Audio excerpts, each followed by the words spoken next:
Merci de reprendre avec nous pour cette dernière session. Donc, je suis Jérôme Guyot. Pour ceux qui ne me connaissent pas, je suis le directeur produit d'Artic. Je suis en charge chez Artic d'accompagner et de guider les équipes qui développent nos solutions, de faire le lien entre les besoins des clients, les équipes techniques et les autres services d'Artic comme le marketing ou l'équipe vente. Et comme l'a dit Georges-Antoine ce matin, je suis également en charge de développer l'agilité chez Artic et de développer le growth hacking pour ce qui est la gestion de la croissance. Voilà. Alors, pour cette dernière session, on va parler de plein de choses, mais surtout des dernières nouveautés Artic Platform et cartes et données online. Vous en avez vu certaines au travers des présentations, au travers de la formation de Pierrick, au travers des exemples montrés par Martin ou par Nicolas. Et surtout, je vais vous inviter à vous projeter un peu avec moi dans l'avenir de nos produits et vous expliquer ce qu'on est en train de faire en ce moment au niveau de l'équipe technique. Alors, on va aborder tout cela au travers de quatre grandes thématiques. Tout d'abord, tout ce qui concerne l'organigramme et plus globalement l'interface utilisateur. Quelques nouveautés sur les atlas et les wizards. Comme on parle d'Artic Platform, on va évidemment parler d'administration et de sécurité de la solution. Et on terminera par une partie sur la R&D. Voilà, ce ne sera pas un secret de vous dire qu'on va parler préparation de données. Voilà. Alors, pour la première partie, pour tout ce qui concerne l'organigramme et l'interface utilisateur, on va commencer par une première fonctionnalité que l'on a vue au travers de différents exemples. On en a parlé pas mal. C'est une des grosses nouveautés d'interface de l'organigramme, sont les groupes de modules. Donc, les groupes de modules, on vous l'a montré, ça vous permet de regrouper et d'identifier facilement un ensemble de modules qui sont en relation, qui travaillent ensemble et qui ont un rôle commun au sein de votre organigramme. C'est très pratique, voire nécessaire, même quand vous commencez à aller sur des organigrammes riches et complexes, notamment pour vos atlas, pour vos wizards. Donc, parmi les petites possibilités qu'on a vues, on va pouvoir évidemment leur donner une couleur, leur donner un nom. On peut les réduire, les agrandir, les déplacer. Et on peut également ajouter des commentaires au travers d'une interface qui est assez pratique et assez simple à gérer, qui offre pas mal de possibilités. Voilà, donc là, on a un exemple sur le groupe voilà, de modules autour de la CP. On a mis un petit module et on a mis effectivement un petit commentaire au passage dessus pour créer un groupe de modules en 2 clics. Voilà, grouper. Vous sélectionnez des modules, vous les groupez, vous donnez un nom et c'est fait. Voilà, ce qui va vous permettre tout de suite de les déplacer et de les retrouver.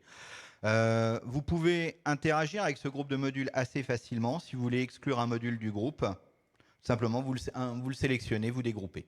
Voilà.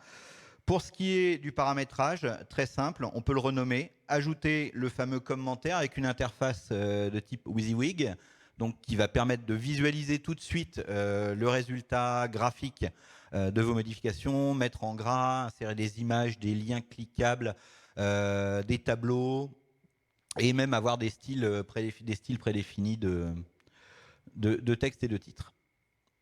Voilà. Et pareil, le petit choix de couleurs qui est très rapide à configurer. Voilà, donc les groupes de modules, pour l'instant, ça vous permet surtout de déplacer et d'identifier un ensemble de modules.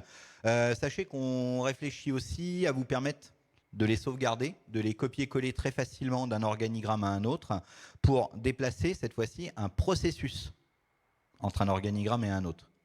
Voilà. Et pour ce qui est de les sauvegarder, on va parler tout de suite d'une autre fonctionnalité. Voilà. Ce sont les bibliothèques de modules personnalisés. Je sais que vous êtes nombreux à nous avoir remonté, que ce soit via le support technique, via nos formateurs, via l'équipe projet de Nicolas ou via notre équipe vente. Je remercie toutes les équipes au passage de me faire parvenir fidèlement vos suggestions et vos retours. Les bibliothèques de modules personnalisés, c'est censé répondre à une demande qui était comment je fais pour sauvegarder des modules que j'ai configurés, dans lesquels j'ai mis par exemple, si je travaille sur les concessionnaires automobiles, j'ai créé un module symbole où j'utilise un petit logo pour chaque marque de concessionnaire, pour chaque enseigne de concessionnaire, comment je fais pour le sauvegarder, le réutiliser, tout configurer à chaque fois? Ben, sachez que vous pouvez le faire avec la bibliothèque de modules. Voilà. Alors, pour utiliser la bibliothèque de modules, je vais vous le montrer à travers le petit exemple. Ici, voilà, je vais l'ouvrir directement. Donc, un module, par exemple, comme celui-ci, là, c'est un module calcul où j'ai une formule que j'ai rentrée. Je vais tout simplement cliquer droit et ajouter à ma bibliothèque. Et la bibliothèque de modules, vous allez pouvoir la retrouver ici. Voilà. Et vous allez pouvoir, comme ça, retrouver vos modules à l'intérieur. Vous pouvez gérer votre bibliothèque pour renommer des modules à l'intérieur de la bibliothèque, pour les supprimer, ou même pour ajouter un module de l'organigramme directement depuis l'interface de la bibliothèque. Voilà. Alors pour l'instant, la bibliothèque elle est commune à tous vos organigrammes. Pareil, ça fait partie des petites choses auxquelles on réfléchit, d'avoir plusieurs bibliothèques que l'on pourra stocker, enregistrer et partager entre utilisateurs, notamment dans des contextes où on travaille en collaboratif, comme avec Arctic Platform. Voilà. Alors, de la même manière, on a également ajouté, toujours pour vous permettre de gagner du temps, d'éviter de chercher les choses dans l'organigramme, on a ajouté des suggestions de modules récemment utilisés. Vous les retrouvez directement dans les bibliothèques de modules, dans les menus rubans, et vous allez les retrouver sur le clic droit quand vous faites ajouter avant ou ajouter après, derrière un module, quand vous êtes en pleine création de votre organigramme. Donc vous retrouvez les derniers modules que vous avez utilisés. Dans les recherches sur lesquelles on travaille évidemment avec les équipes, c'est d'aller plus loin que les modules récemment utilisés, et on réfléchit à des systèmes pour l'avenir qui pourront vous suggérer de manière intelligente des modules qui vont bien ou qui sont souvent utilisés par la majorité des utilisateurs dans le même contexte que celui sur lequel vous êtes en train de travailler. Alors, encore une fois, pour continuer, puisqu'on est en train de parler des interfaces utilisateurs, de l'ergonomie, on a initié un travail sur les modules les plus utilisés dans nos organigrammes, à savoir le module carte, le module données et le module symbole pour commencer, sur une réorganisation, une simplification de l'interface de ces modules. Alors pour ceux qui connaissaient le module données avant, donc le module données, pour rappel, il permet de charger des fichiers plats Excel, TXT, CSV, tout ce qui est format de fichier plat. Et il proposait une interface qui était vraiment riche, pour ne pas dire presque trop riche, où on avait un onglet par format de fichier, et finalement, dans chaque onglet, il y avait les options propres voilà, à chaque format. On se retrouvait tout de suite avec une interface trop dense, finalement, pour s'y retrouver facilement. Désormais, l'interface qui apparaît, c'est celle que vous voyez juste ici. Voilà, on a une interface toute simple. On va juste vous proposer soit de glisser un fichier Excel, un fichier texte depuis le bureau de votre PC, directement dans votre navigateur, dans l'organigramme, soit d'aller chercher un fichier que vous avez importé précédemment dans votre espace de travail ou dans vos groupes Cartes et données online ou Arctic Platform. Et après, le module va s'occuper de tout. C'est-à-dire, il va reconnaître le bon format et vous proposer directement les options qui vont bien en fonction du format, comme par exemple la configuration du séparateur si vous êtes sur un fichier texte ou CSV, ou le choix d'une feuille Excel si vous êtes sur un fichier Excel. Voilà. Donc pas mal de simplifications à ce niveau-là. Et puis au niveau du module symbole, on avait pareil, encore une fois, beaucoup de menus, de sous-menus qui étaient proposés dans l'interface, parce que pour rappel, le module symbole, c'est un de ceux qui propose le plus d'options parmi toutes nos représentations. On peut faire varier la taille, la forme, la couleur, les contours, l'orientation en fonction de différentes données, différentes informations. Et bien désormais, on a tout simplifié, c'est-à-dire qu'on a un système, comme vous le voyez là, d'accordéon. Vous pouvez directement, sans avoir à rentrer dans un onglet ou un sous-menu, choisir la donnée à faire varier sur la couleur, sur la forme, sur la taille, selon les données disponibles en entrée du module. Et en fonction après de vos choix, eh bien, les options vont apparaître au fur et à mesure, ce qu'on appelle de la découverte progressive, en, en termes d'interface. On va essayer d'en visualiser un exemple très très rapidement. Voilà, sur nos groupes de modules, je vais aller chercher un module, voilà, symbole ici. Et quand je l'ouvre, vous voyez, on a tout de suite, voilà, l'interface simplifiée qui vous permet, si vous voulez juste choisir une donnée et laisser le module travailler en automatique sur les choix de couleurs, les choix d'épaisseur de contour et autres, travailler directement ici. Ou alors, après, vous pouvez déplier les différentes informations. Voilà. Vous avez même désormais la possibilité de faire varier directement la taille d'un symbole sans avoir à rentrer des valeurs chiffrées directement avec le petit curseur. Quand vous voulez très rapidement faire grossir le symbole ou le réduire en taille, ça vous permet de gagner énormément de temps sur les paramétrages rapides. Et si après vous avez besoin, vous pouvez aller dans les options détaillées.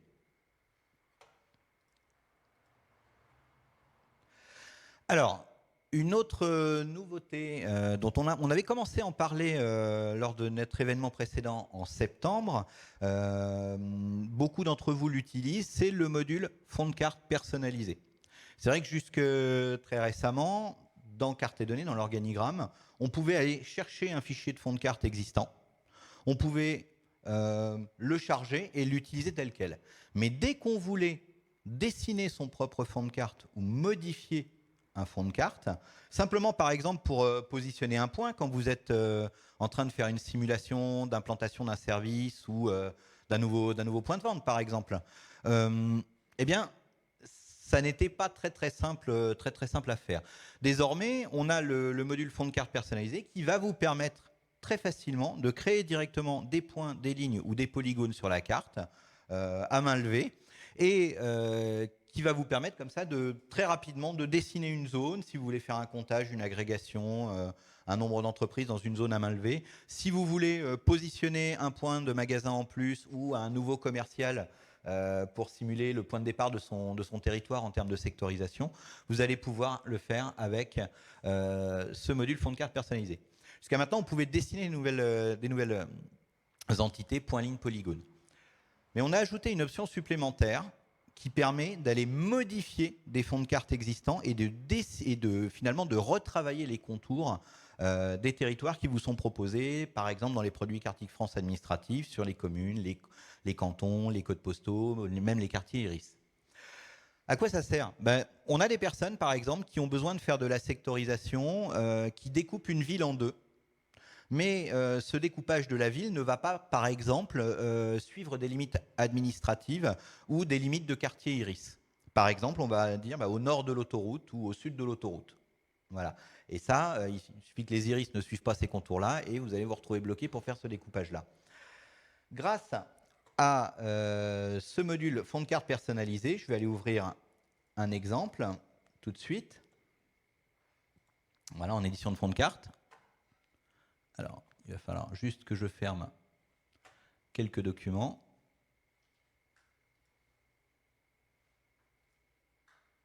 Hop, voilà ici.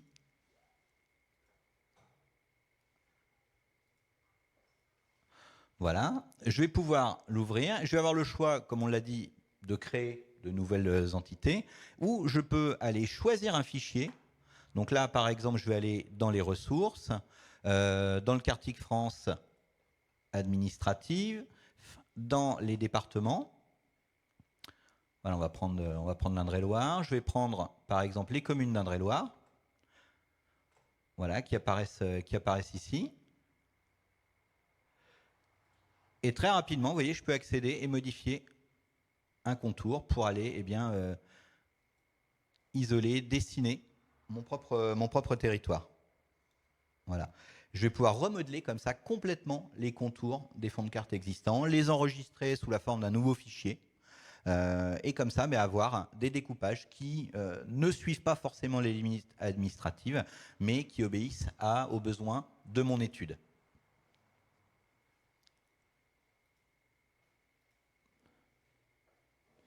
Alors, Très rapidement également, donc on avait parlé aussi en septembre du module Arctic Data Market. Donc Arctic Data Market, je pense que beaucoup d'entre vous le connaissent désormais. C'est un module qui vous permet d'accéder à des bases de données sociodémographiques ou à la base entreprise. Donc la base entreprise, c'est l'ensemble des 28 millions d'établissements du répertoire Sirène français. Avec tout un ensemble d'informations et ça vous permet d'extraire, si vous avez un abonnement à la base entreprise, ça vous permet d'extraire une liste d'entreprises qui correspondent par exemple à un code NAF, à une tranche d'effectifs, d'avoir uniquement les établissements qui sont encore actifs pour ces entreprises et sur un territoire ou plusieurs territoires particuliers. Par contre, qui dit 28 millions d'entreprises dit que vous pouvez très vite vous retrouver avec une liste d'entreprises importante. Si par exemple je choisis les restaurants en France, je vais me retrouver avec énormément d'adresses possibles. Même si ce qui m'intéresse, ce n'est pas d'avoir les adresses ou les points sur la carte, c'est simplement d'avoir le nombre d'entreprises d'un type particulier, sur une activité particulière, au niveau du quartier, au niveau de la commune, au niveau du code postal. Eh bien, sachez que désormais, quand vous avez un abonnement à la base entreprise, vous avez accès à cette base entreprise comptage qui s'est ajoutée directement. Rien à faire pour en bénéficier si vous avez cet abonnement dans votre article plateforme ou dans votre compte cartes et données online. Vous allez choisir, comme on le voit ici, le maillage, donc département, commune, codes postaux, iris. Vous allez ensuite pouvoir filtrer par code NAF, par tranche d'effectifs. Voilà. Et vous allez obtenir directement dans votre tableau de données, ici dans un data space de votre organigramme, ce comptage automatique. Et à tout moment, vous pouvez retourner, modifier vos filtres sur le module, le comptage automatique va se refaire et va vous refournir les chiffres à jour. Sachez que ce comptage, il est mis à jour en automatique tous les jours, bien entendu, à partir de la base en synchronisation avec la base Sirène de l'INSEE. Pour terminer sur la partie organigramme, on va vous proposer à l'issue d'ici une semaine ou deux, dans la prochaine mise à jour carte et données online et article plateforme, eh bien, de nouveaux exemples. Donc les nouveaux exemples ont été entièrement recréés, mis à jour et illustrés avec les groupes de modules, ça tombe bien. Par l'équipe formation d'Arctic. Donc merci beaucoup à l'équipe formation, à Pierrick qui a fait beaucoup de travail aussi dessus, à Nicolas. Dans les choix qui ont été faits, on a vraiment des super exemples et ça illustre très très bien des fonctionnalités. Ça va vous permettre de découvrir ou de redécouvrir des fonctionnalités auxquelles vous ne pensiez pas forcément. Donc vous serez bien entendu prévenu dès que ces exemples seront disponibles et je vous invite grandement à aller faire un tour ou de retourner en tout cas dans ce dossier exemple à l'issue de cette mise à jour. Parlons un petit peu maintenant Atlas et Wizard. Donc les Atlas, vous êtes nombreux à les utiliser ou à vouloir les utiliser. Et je pense que les nombreuses présentations qu'on a vues aujourd'hui, je ne comprends pas que si elles ne vous ont pas donné envie, en tout cas d'essayer et de mettre vous aussi la main dedans. Les Wizards, c'est la possibilité de créer des applications. Pierrick, je crois, en a parlé. Pour rendre autonomes des personnes qui ne sont pas formées parmi vos utilisateurs à l'organigramme, pour pouvoir eux aussi mener des analyses de manière complètement guidée, tout en utilisant leurs propres données, leurs propres choix, selon ce que vous les autorisez. Et on a ajouté quelques nouveautés sur les Atlas et les Wizards. La première nouveauté, qui est commune aux Atlas et aux Wizards, elle concerne l'édition simplifiée des droits d'accès. Un Atlas, ça va présenter par exemple l'ensemble des directions régionales, des secteurs des commerciaux, des agences à l'échelle de la France. Quand vous voulez donner accès à différents utilisateurs, à vos directeurs régionaux sur un Atlas, vous voulez certainement que le directeur de la région Nord-Ouest, par exemple, n'accède qu'à son territoire et ne puisse pas aller voir ce qui se passe sur le territoire des autres directeurs régionaux. De la même manière, un commercial, vous voudrez sûrement qu'il accède à son territoire, mais qu'il ne puisse pas aller essayer de regarder les comptes de ses collègues ou l'avancement de prospection de ses collègues. Eh bien, c'est possible grâce au système de droit d'accès. Donc, pour chaque utilisateur qui va avoir accès à un atlas dans un groupe, vous allez pouvoir lui définir s'il a accès à tout au niveau national, par exemple, ou s'il a accès uniquement à la région 1, par exemple, ou s'il n'accède à rien au niveau national, rien au niveau subrégional, et juste à son territoire à lui dans le tableau. Alors avant, ça existait déjà dans les atlas, on l'a ajouté dans les wizards. Ça vous permet aussi de faire des wizards comme ça où, eh bien, par exemple, encore une fois, le directeur de la région nord-ouest ne va pouvoir travailler dans son wizard que sur des cartes de la région nord-ouest, par exemple, ou que sur les données que vous avez préparées de la région nord-ouest. Ça vous évite d'avoir à multiplier les wizards et d'en faire un pour chaque utilisateur avec ses propres données. Et avant, pour configurer ces droits d'accès, il fallait passer par un système de fichiers Excel CSV que l'on chargeait, qui définissait en colonne les droits d'accès pour tout le monde. C'était assez long à rentrer. On a ajouté un petit bouton qui permet de passer ce tableau des droits d'accès en mode édition directement et de faire les modifications directement dans le tableau sans avoir à télécharger un fichier, à le modifier puis à le réimporter. De la même manière, on a libéré un petit peu les possibilités de configuration des droits d'accès grâce à un système qu'on appelle les listes d'utilisateurs. Donc ça, c'est côté article plateforme. L'administrateur d'une article plateforme peut créer des listes d'utilisateurs. Par exemple, la liste de tous les commerciaux ou toute l'équipe marketing de la fameuse région Nord-Ouest et peut donner les mêmes droits à toutes ces personnes-là en un seul clic, avec une seule ligne dans son tableau, au lieu d'avoir à définir des droits individuels pour chaque personne. On peut aussi définir des droits par défaut pour toutes les personnes d'une liste d'utilisateurs, puis ensuite, à l'intérieur de cette liste, spécifier qu'une des personnes, par exemple le chef d'agence, va avoir un peu plus de droits que les autres. On peut aussi combiner les deux et définir des droits de liste et des droits individuels. Donc ça donne énormément de possibilités de jouer finement sur la gouvernance de la donnée et sur la gouvernance de l'accès à l'information. Voilà.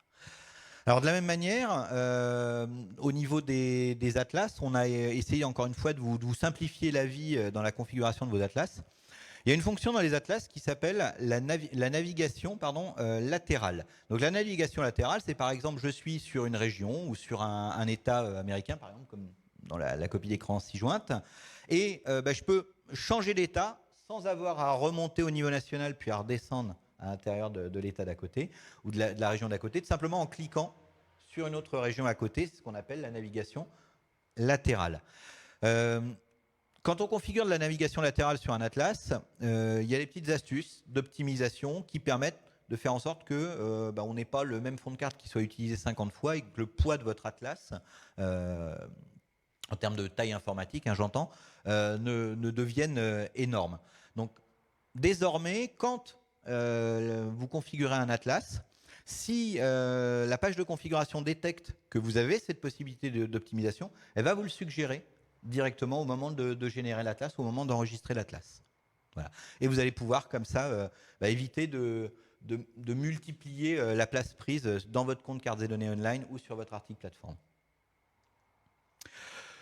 On en avait parlé, mais je fais des petits rappels quand même dessus. On a ajouté pour les atlas et les wizards un système de vignettes configurable, donc très simple. Il vous suffit d'aller choisir un petit fichier image pour habiller en quelque sorte vos atlas et vos wizards, ce qui permet tout de suite de les rendre beaucoup plus facilement identifiables pour les personnes qui vont se connecter sur votre article plateforme et qui vont venir les consulter.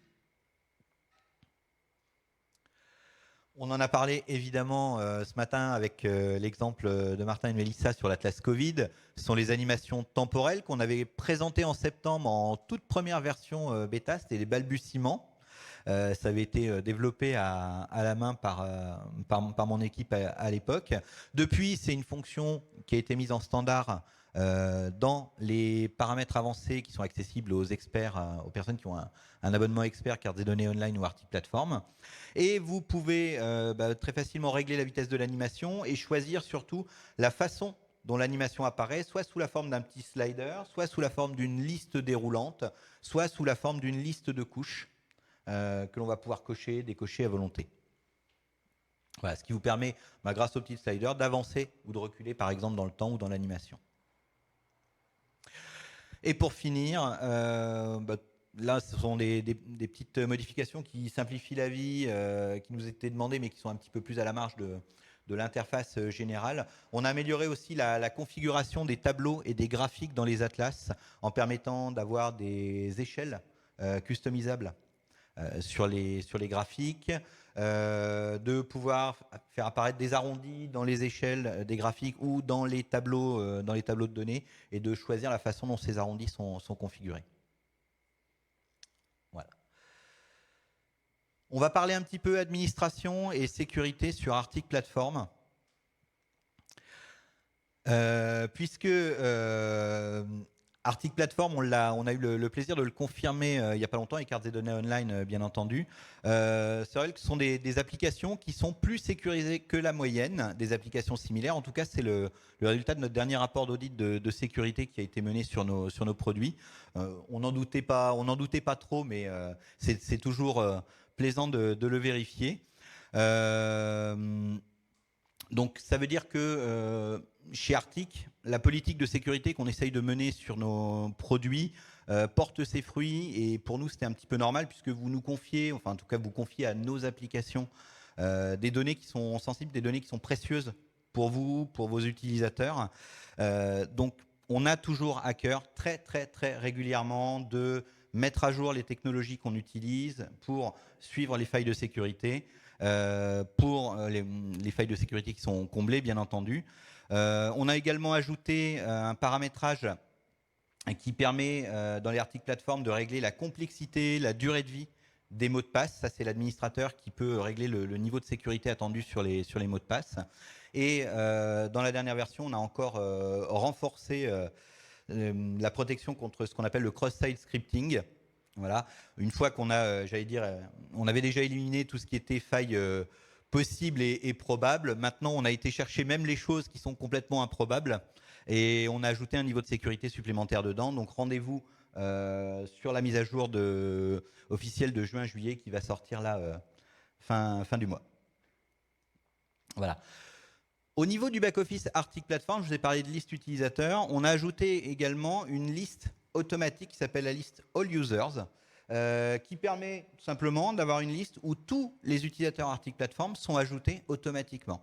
Ça vous permet quoi? Ça vous permet que quand vous avez une Arctic Platform sur laquelle vous avez un atlas où vous voulez que tout le monde y accède, eh bien vous pouvez très très facilement faire en sorte que dès que quelqu'un est rajouté dans le back-office d'Arctic Platform parmi les utilisateurs, vous n'avez rien à faire, il s'ajoute automatiquement dans les groupes auxquels cette liste All User peut accéder, et il accède comme ça, sans intervention de votre part en tant qu'administrateur, aux atlas, aux wizards, aux groupes auxquels il peut accéder.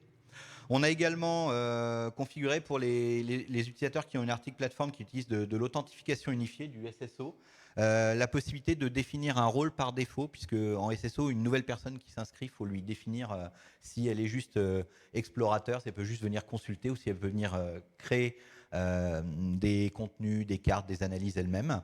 Et maintenant, l'administrateur Arctic Platform peut configurer un rôle par défaut pour ces nouveaux utilisateurs.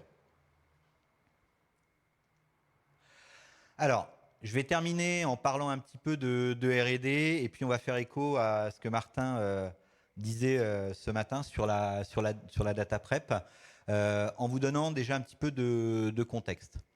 On en a parlé, je pense que c'est un des maîtres mots aujourd'hui de cette journée. L'important, finalement, ce qui est même en amont de la carte, c'est la data. La data, on en a de plus en plus, on y accède encore plus facilement. Notamment, on a parlé ce matin de data, GouVFR, de toute la politique de l'open data et des directives Aspire. On a énormément de données à notre disposition, et j'ai envie de dire c'est tant mieux. Moi, j'ai encore souvenir il y a 20 ans de cela, où il fallait aller à la pêche aux infos. Beaucoup d'infos étaient payantes, voire même prohibitives en termes de coûts pour accéder même à des données publiques. Et on a aujourd'hui accès à plein de données.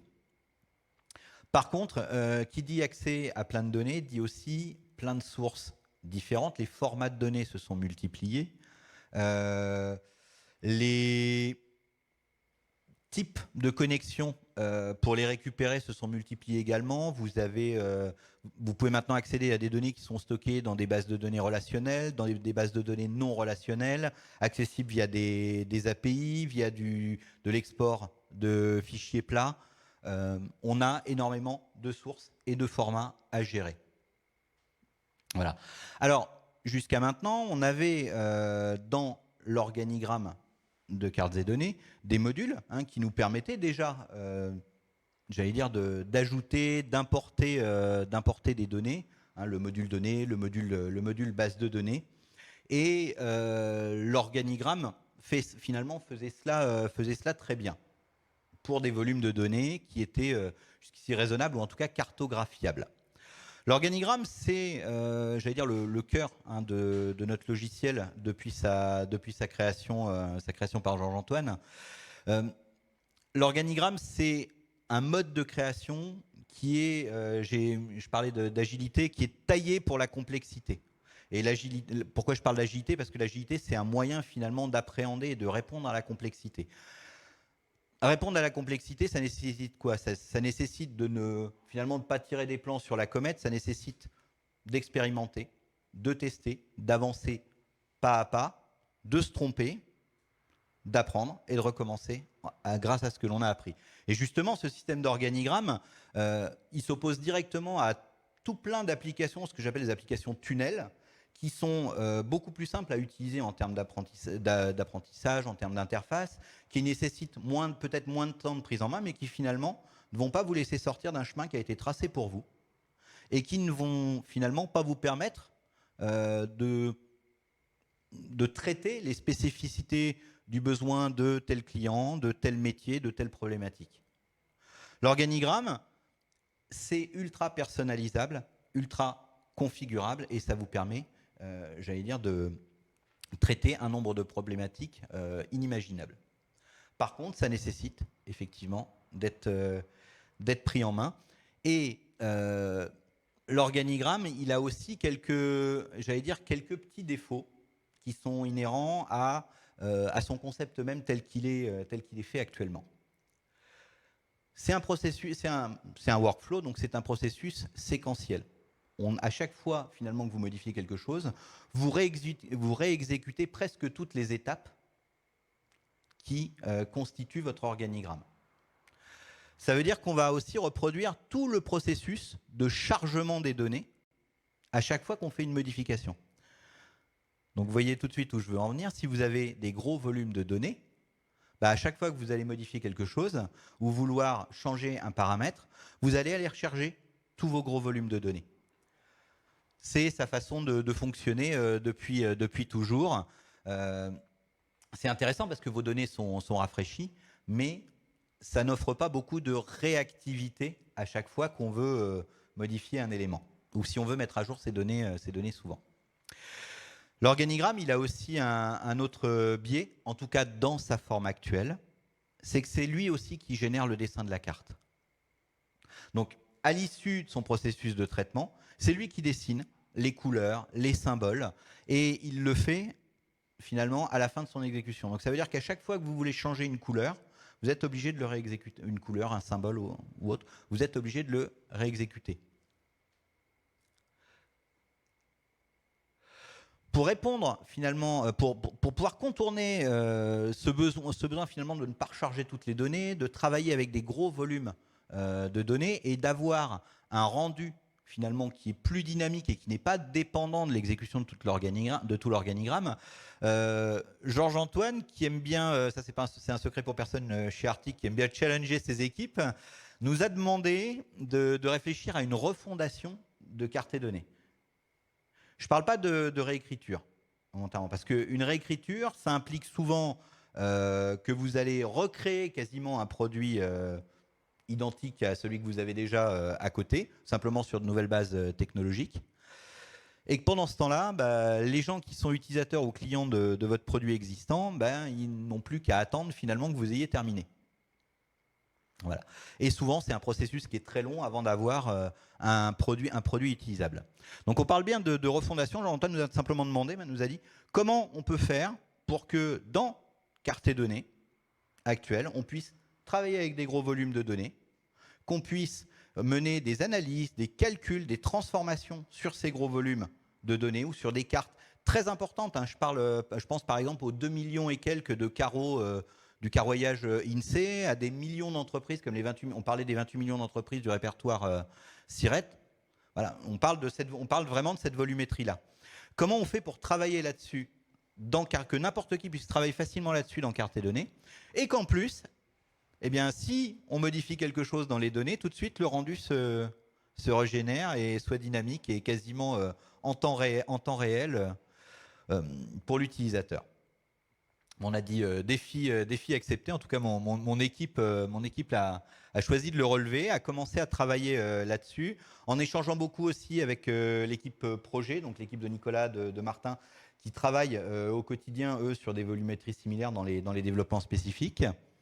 Et on a commencé par proposer un plan par étapes. Je parlais tout à l'heure d'agilité. On travaille chez Arctic avec des méthodes agiles, notamment la méthode Scrum. Et ça veut dire qu'avant de faire un plan complet, on va y aller pas après pas. On va proposer des choses et les faire évoluer. On va garder l'organigramme au cœur du produit parce que, je l'ai dit juste avant, c'est vraiment un des avantages, je vais dire concurrentiel, c'est la marque de fabrique, c'est l'âme du produit, et c'est ce qui vous permet très facilement de mener des expérimentations, des simulations en direct sur vos données au fur et à mesure de votre réflexion. On va ajouter une brique, un moteur qui va permettre de traiter, de stocker et de travailler les données en amont de l'organigramme et sur lequel l'organigramme va s'appuyer. On l'appelle pour l'instant une brique de data prep. Bon, ça, c'est son petit nom de code en interne, dans un premier temps. Et puis, une fois qu'on va avoir fait cette brique de data prep, on va migrer un certain nombre de fonctionnalités de calcul ou d'analyse qui sont dans l'organigramme, également côté data prep. Pourquoi ? Parce que quand vous voulez travailler sur des gros volumes de données, il y a des choses que vous avez besoin de faire en live. Voilà, selon les manipulations de l'utilisateur qui consulte par exemple un atlas. Je vais dire par exemple filtrer sur les codes NAF des 28 millions d'entreprises et voir uniquement les points de ces 28 millions d'entreprises. Et puis il y a des choses que vous n'avez pas besoin de faire en live. Par exemple, si je veux juste comptabiliser le nombre total d'entreprises et que je sais que ce nombre-là, je l'utiliserai toujours tel quel, ça, je n'ai pas besoin que ce soit recalculé à chaque fois que l'utilisateur fait une manipulation ou consulte quelque chose dans la carte. Donc, en migrant et en réutilisant un certain nombre de fonctions de traitement, de calcul, d'analyse statistique, on parlait tout à l'heure d'ACP, ça fait partie des petites choses qu'on pourrait précalculer, très bien précalculer aussi côté base de données ou côté data prep. On va permettre de finalement libérer au niveau de l'organigramme de la puissance de traitement en ne réexécutant au niveau de l'organigramme que les choses qui ont besoin d'être calculées en dynamique. Ça, c'est la première étape. Et puis, derrière, on va également créer un nouveau rendu graphique web et print dynamique qui va s'appuyer sur les calculs faits par la data prep pour mettre à jour, et la puissance de calcul de ce nouveau moteur pour mettre à jour les données et mettre à jour la carte au fur et à mesure des calculs faits par les utilisateurs. Donc, on commence évidemment par la brique data prep. C'est quoi les objectifs sur notre brique data prep? C'est déjà d'être multisource, c'est d'être capable de se connecter à un ensemble de sources de données. Alors, on va commencer par les plus communes, le CSV, Excel, tout ce qui est fichier plat, les bases de données, ODBC, et puis on ira également sur des formats de données comme les API, par exemple les API REST, pour se connecter et requêter en live des sources de données dynamiques.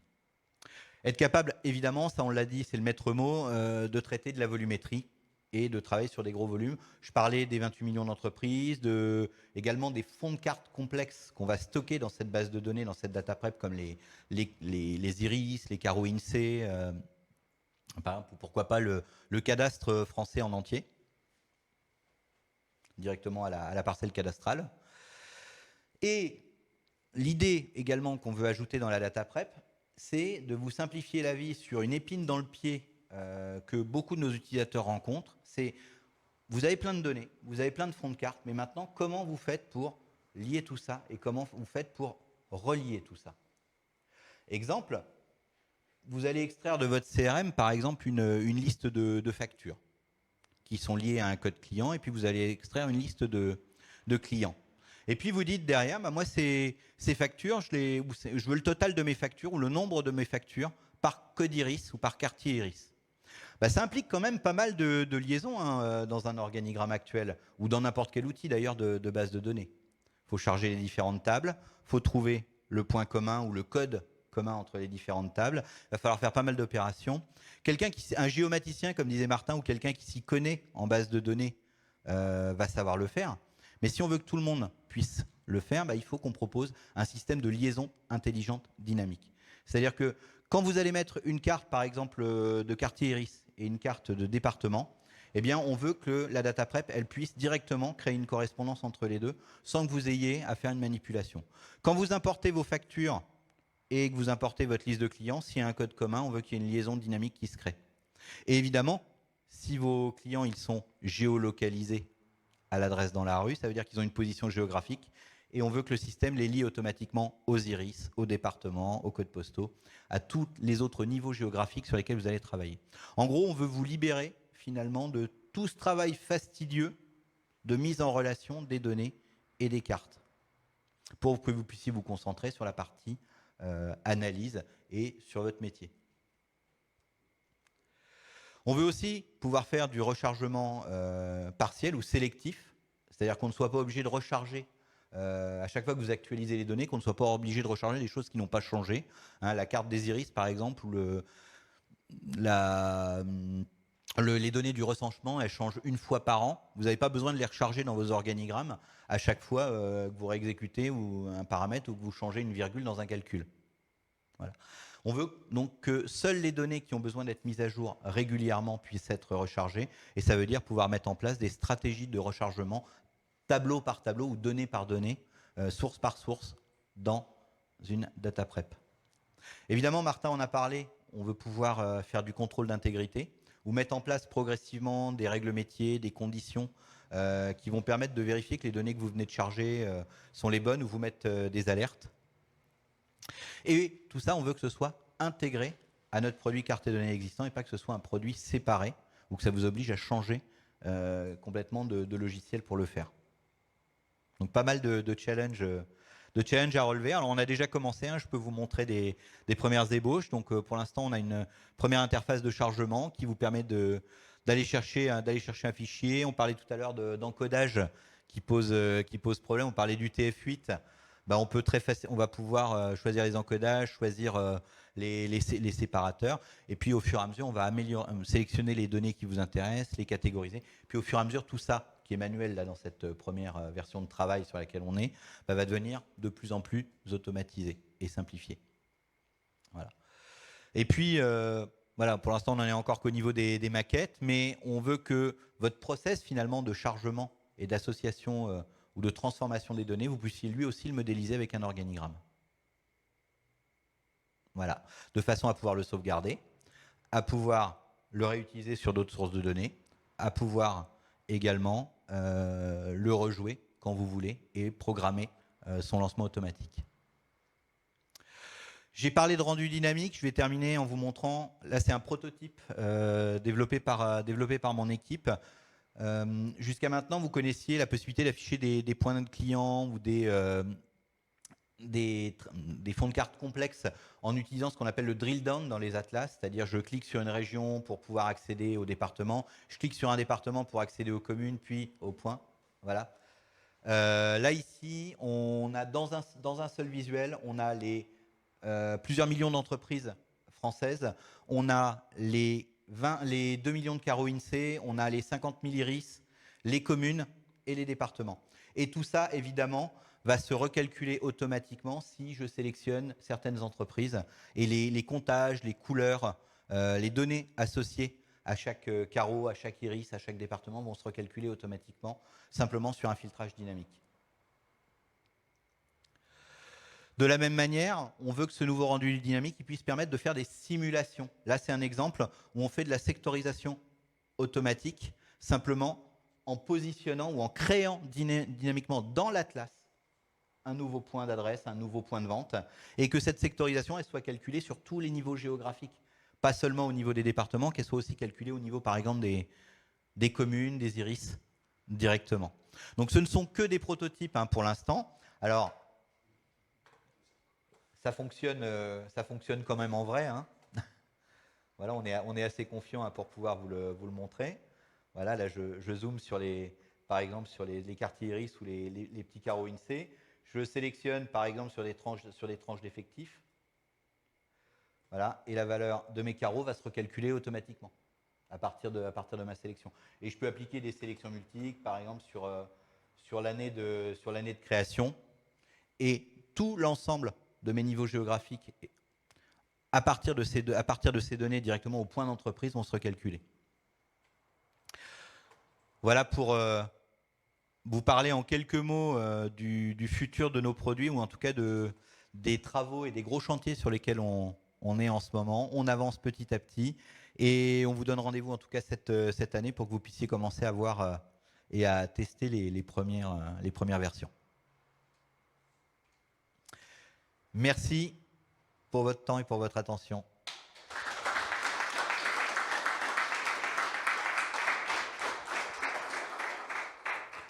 Est-ce que vous avez des questions? Ou est-ce que j'ai été super clair? Ce qui serait une première. C'est comme les finger Cadbury, toujours un petit peu plus.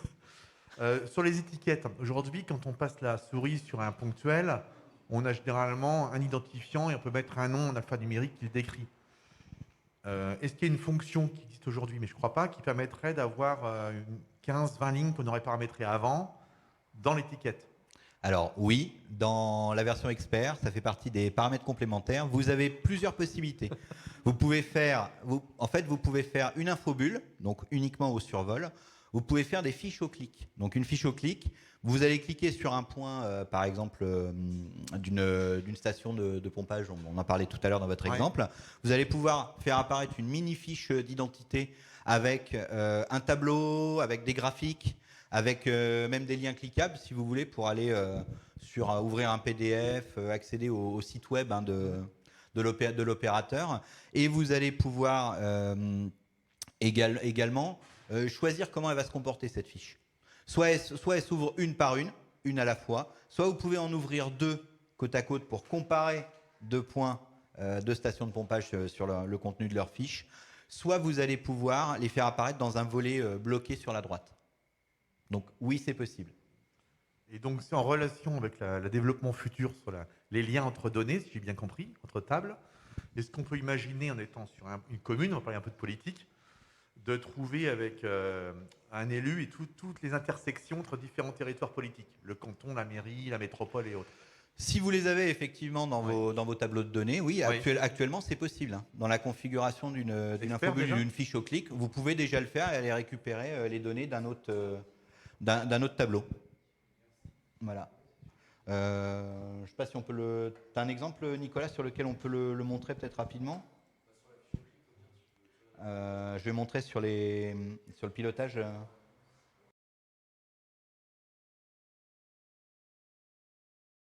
Ici. Voilà, donc là vous voyez par exemple le contenu du tableau, c'est récupéré directement du tableau de données ou d'un des tableaux de données de l'organigramme qui est utilisé pour faire la carte. Par exemple, voilà, on va descendre effectivement au niveau du point d'adresse, directement ici, sur Bordeaux, par tradition avec mon collègue Nicolas. Voilà, et là on a récupéré par exemple, on a utilisé un petit lien URL pour pouvoir emmener, par exemple, pour afficher l'itinéraire vers l'agence la plus proche, ou pour emmener, ça pourrait être, je sais pas, sur une fiche du CRM, si on avait un lien direct vers notre fiche CRM, et on a même mis du Street View embedded directement, une petite iframe avec la vue Street View issue d'une recherche Google. Jérôme, on a une question pour toi. À quelle fréquence est-ce que vous sortez des nouvelles fonctionnalités sur cartes et données online et articles plateforme en moyenne? En moyenne, c'est entre 15 jours et un mois. Voilà, ça varie effectivement sur les mois d'été, ça peut nous arriver d'en sortir seulement une fois par mois. En moyenne, c'est plus souvent tous les 15 jours. Pour donner un exemple, en 2020, on a fait 20 sorties de version sur 52 semaines. Merci, et j'en profite pour aller montrer à quel endroit on peut trouver les nouveautés. Donc ça se passe en bas de notre site web, sur n'importe quelle page, vous avez un accès direct à nouveautés cartes et données et nouveautés articles plateforme. Donc selon le produit que vous avez, vous récupérez toutes les nouveautés propres à votre installation. Et également l'historique, si vous voulez voir tout ce qui est sorti, y compris dans les versions précédentes date par date. Merci, je te rends ton ordinateur. Parfait. Merci beaucoup. Est-ce qu'il y a des questions dans la salle avant qu'on t'applaudisse?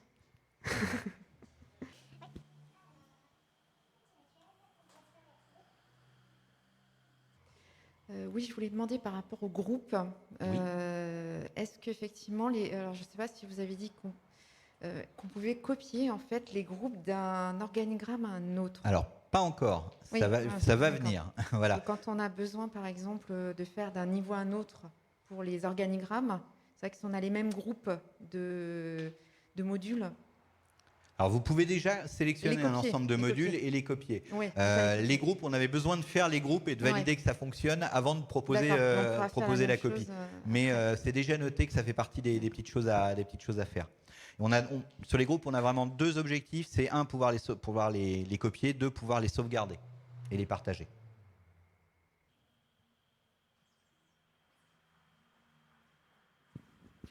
Est-ce qu'on a une autre question?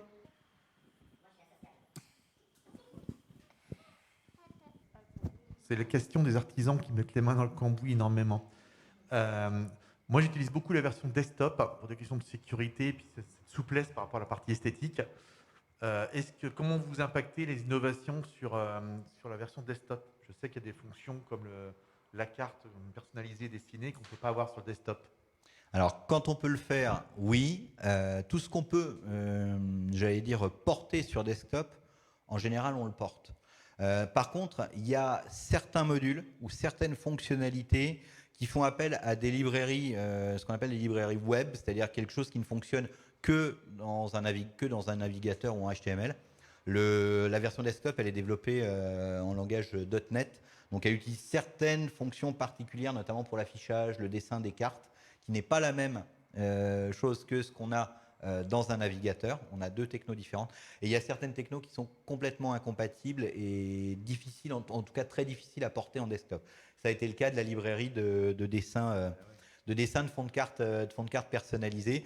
D'autant plus que au départ, dans l'idée, quand on a fait le dessin de fond de carte personnalisé, on avait surtout en tête de pouvoir afficher une carte derrière ou des tuiles, ce qui nécessite, on s'était dit, d'avoir une connexion Internet. Voilà, et donc d'être plutôt dans un navigateur que sur du desktop, qui lui est plutôt dédié en général à des utilisateurs nomades ou qui travaillent en déconnecté. Voilà. En tout cas, c'est plutôt l'orientation qu'on avait trouvée pour différencier les deux produits. Pour la bibliothèque de symboles, par exemple, ce serait possible? La bibliothèque de symboles, je ne sais plus si ça existe ou si c'est uniquement en mode web. Enfin, je crois que c'est uniquement en mode web.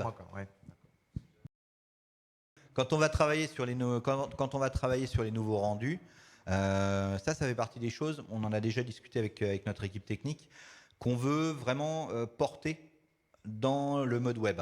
C'est-à-dire être capable d'avoir on aura toujours, là maintenant, on a un rendu print, mise en page qui se passe dans une page A4 par exemple, et un rendu web, là où on a une carte plein écran dans laquelle on peut zoomer, dézoomer beaucoup plus facilement. On veut conserver cette possibilité parce que, à notre grande surprise, à l'heure du web, les gens continuent à imprimer des cartes et les gens continuent à faire des cartes très mises en page. Alors je dis à notre grande surprise, c'est pas vraiment une surprise, hein, bien entendu. Mais les gens restent très attachés à des jolies cartes mises en page pour les intégrer, comme vous en parliez tout à l'heure, dans des rapports, dans des documents officiels. Exactement. Voilà. Donc on réfléchira également à refondre le rendu Le rendu pour le print avec le déplacement d'étiquettes. C'est pas tout simple à faire dans un navigateur, mais ça fait partie des ambitions qu'on a avec les nouveaux rendus. Jérôme, est-ce que les fonctionnalités, là, toutes les fonctionnalités dont tu nous as fait la démonstration, est-ce que tout est déjà disponible dans CarZ Online ou Arctic Platform? Alors, tout ce qui est data prep et nouveau rendu, bien entendu, non, puisque c'est notre travail de l'année et certainement des années à venir aussi sur la partie rendu. Tout ce que j'ai montré avant la partie R&D est disponible. Tout ce que j'ai montré avant la partie R&D est disponible dans le produit. Il n'y a que le cross-site script, la petite protection renforcée sur le cross-site scripting qui est dans la version qui sort à la fin du mois et les nouveaux exemples qui sont dans la version qui va sortir. Voilà. D'accord, super. Et on fera une communication sur cette nouvelle version, bien entendu, sur nos réseaux sociaux et via une campagne d'email, le newsletter. Exactement. J'ai une autre question un peu plus pointue. Est-ce qu'on envisage un jour d'ajouter de l'interactivité avec les graphiques ou entre les graphiques? Ben justement, c'est une des raisons du nouveau rendu, du fameux nouveau rendu graphique. Je l'ai montré tout à l'heure, par exemple, quand j'ai sélectionné les codes NAF, par exemple, ou les tranches d'effectifs, pardon, pour mettre à jour la valeur calculée sur chaque carreau. Ben on est exactement dans le même esprit. Il n'y a que avec l'intégration de notre moteur de gestion de données, notre moteur de data prep, qu'on pourra avoir ce niveau de simplicité et finalement de rapidité dans l'actualisation des graphiques. C'est pour ça qu'on travaille activement dessus et que c'est notre sujet privilégié du moment. Voilà.